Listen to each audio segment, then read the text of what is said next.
Hello guys, তো আজকে বিকালে আমাদের এখানে ছিল দারুণ ওয়েদার, আর এরই মধ্যে আমি চলে গেলাম সর্দার ক্লাউড কিচেন, যেটা কিনা সোনারপুর বাজার থেকে হেঁটে 2 মিনিটের রাস্তা। তো যেতে যেতেই আমার দেখা হলো আমারই ল্যান্সের একটা জুনিয়রের সাথে, যে নিজেও ইউটিউবে ফুড ব্লগিং করছে।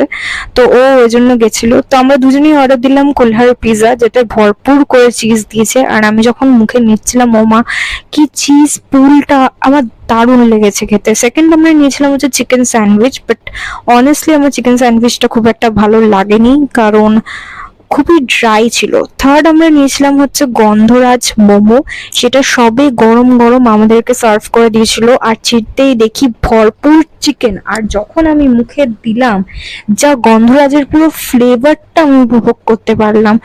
দারুণ লেগেছে। আর তিনটা আইটেমের মধ্যে গন্ধরাজ মোমোটা আমার সবচেয়ে ভালো লেগেছে। তারপর স্যুপ দিয়ে যখন খেলাম, আহা হা হা। তো আপনারাও প্লিজ এই জায়গাটা ট্রাই করে আসবেন। আর যদি ব্লগটা ভালো লেগে থাকে, অবশ্যই লাইক শেয়ার